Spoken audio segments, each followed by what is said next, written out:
Hey guys, Level Cap here. Today we're going to be taking a look at all of the Revision 6 skins that you can get in Battlefield 1, including the special MP18 skin that you get from Battlefest. And to get started, we'll take a look at some of the universal weapon skins. There's only two this time around, one for the MLE, and this one is actually legendary, converting the all-black gun body into gold with some incredible engraving detail on the side. This is definitely a very cool looking sidearm, and getting legendary weapon skins for universal weapons is cool because it means we can use it for all the classes. And the MLE 1903 certainly isn't a bad sidearm. It's very versatile, has a good damage drop-off.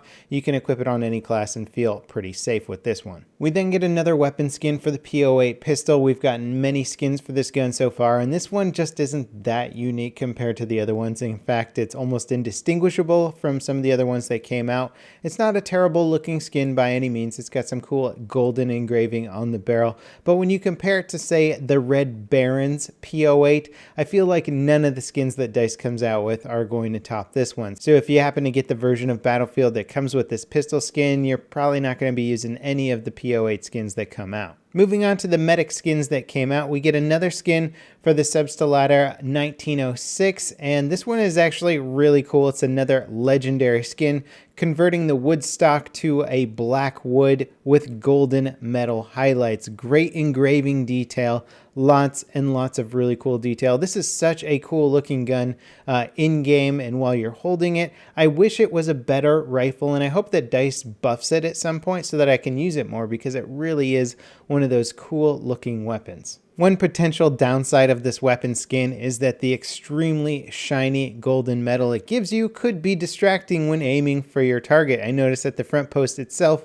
actually glistens in the sun sometimes, and that could obstruct your target altogether. So you may actually be doing a little bit of trade-off here for the beauty of the weapon. Moving on, we have two new special skins for the auto-loading 8.25. The first one is called the Veteran Soldier, and it only changes up the gun in a minor way, changing the tone of the wood itself to a slightly lighter color and giving a tiny bit of engraving that you can see on the barrel of the gun itself. It also swaps out a few of the black metal parts for some brass colored parts, like around the trigger guard, the barrel of the gun, and the front sight post. And then there's also the Veteran Cavalry skin in this revision, which gives us some darker wood, keeps the brass parts, fades out some of the black metal a little bit so it looks a little bit more worn. Still a decent looking skin, but very, very similar to the previous one. Now our last medic skin is for the M1907. I prefer to use it with the sweeper variant for that full auto capability. This one is just a special skin called Camouflage Shroud. It's very subtle, gives sort of that tiger striping to the wood parts of the weapon. It's okay if you like really subtle skins, this might appeal to you. Now the Assault class got some pretty cool skins this time around. Sadly not for the best weapons out there, but they're still cool skins nonetheless, and when DICE balances out these guns, you'll probably come back to them. First up is the M97 Trench Gun. The first skin we get is the Veteran Soldier skin, which changes up the wood coloration on this gun, adds a little bit of brass detailing to the front of the weapon on the barrel and the slide. It's a good looking skin. I really just like the look of the M97, and changing up little details and highlights on it is always nice. But then we did get a legendary skin, the third legendary skin of Revision 6, called the Sweeper, and it gives this sort of blue steel look to the weapon with just a really nice faded kind of cherry stock with some fabric wrapped around the stock as well. This is a great looking skin. It glistens a bit in the sunlight as well. It's one of those weapons that might be harder to appreciate the nuanced details of it while you're actually using it in game. You can notice some of the finer engraving details while you're reloading the weapon though. I like this skin a lot, and I'm looking forward to seeing this style of skin on more weapons. And it's definitely a better look than the legendary skin that we got for the M10A shotgun. So hopefully we'll be seeing some cooler skins for the better shotguns, or DICE will look into balancing out the M97 a bit more so that more people use it. Now we did get a bunch of new skins for the MP18, including this special Battlefest skin that you can only get if you played on 3 separate occasions during Battlefest. and won a game of operations. However, the first skin we get is just a special skin called the Camouflage Veil. I personally don't really like this camouflage pattern. I think it looks kind of weird, and I'm not really sure why someone would put this on a gun, but whatever, it looks a little bit like plaid to me. We then have camouflage masking, which mostly just affects the wood stock of the gun, gives it a little bit of red coloration to it. These two skins are very subtle. You won't notice most of it while you're actually in game because it doesn't change up the coloring of the metal in any sort of significant way, so you could not even realize that you have this skin on your gun, which could appeal to people who really just prefer the subtle skins. We then have that Battlefest skin called the Houtier skin, and it has PTFO carved into the left side of the stock. It gives a lot of the metal on the weapon sort of a brass but worn brass finish, and it's even got some cool engraving on the top side of the weapon.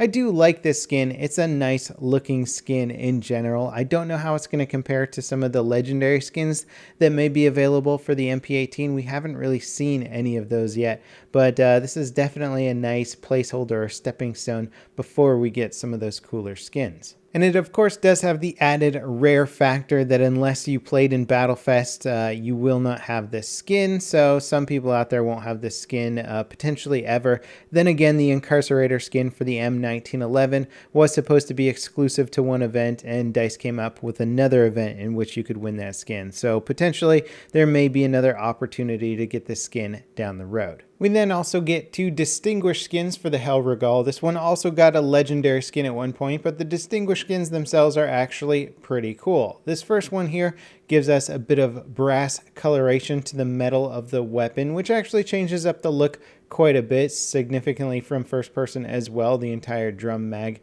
looks different. The wood stock has been changed to a bit more of a cherry finish, and everything contrasts kind of nicely. I really like the look of this skin in general. It's an excellent distinguished level skin. The other skin we got for this weapon is called the Snail, which is practically the same thing, except instead of having a cherry stock, we have a white stock. It's entirely personal preference here. I prefer the cherry, but this one still looks pretty cool on its own. The last assault skin we get is for the Automatico M1918. Now this weapon's already been saturated with quite a few extremely cool skins.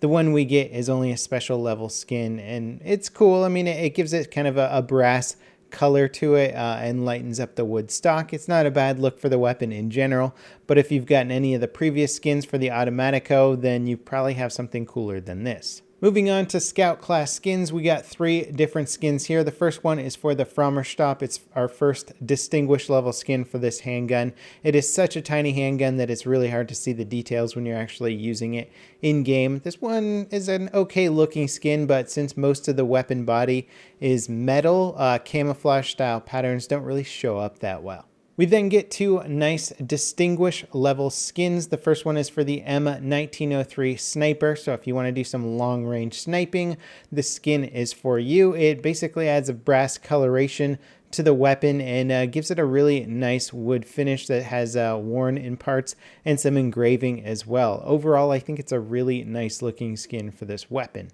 The next skin is for the Russian 1895, which I'm happy about because who doesn't want more skins for the Russian 1895? And this one gives it a pretty cool look to it. It's very similar to the early bar skin that we got, giving the metal a silver finish, but keeping sort of the standard brown color to the weapon with some added engraving on the wood part. This is a great looking skin in general. I think it looks really elegant, and I'll probably be using this one a bit in game. Even though I have some of the legendary skins for this weapon, this one still stands on its own. Finishing up with the support class, we've got the Hewitt Automatic low weight here. This is the level 10 support weapon that you get.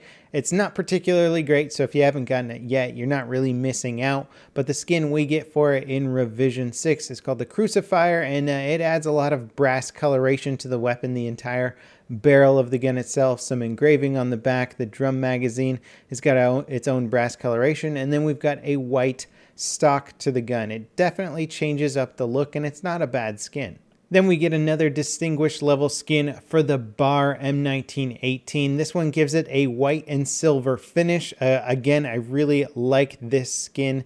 Even though we have some legendaries available for the bar, I think this is still one of the cooler skins available. I just really like the elegant look to it. Maybe something you wouldn't have seen on the battlefield too frequently, but still something that I'll be happy to be running around with. We then get a special level skin for the MG15, and I really don't think this gun's going to get any cool looking skins because the whole weapon is pretty much metal, and most of the skins show up best on wood with more engraving and more coloration, but because it's metal, we barely see any of the details here. So really just a skin that you're probably not going to notice in game even if you have it equipped. And lastly, we have the M1909. This just got a special level skin called Veteran Infantry. It adds a bit of brass coloration to the weapon, gives it a white stock. Not a bad looking skin in general, but there's already quite a few really cool skins available for this weapon, so if you have any of those, I doubt you'll be downgrading to this one. Anyway, that wraps it up for revision 6 of the weapon skins. If you want to see any of the previous revisions that I covered, there'll be links in the video description. As always, guys, thanks for watching, and I'll see you next time. This is Level Cap, signing off.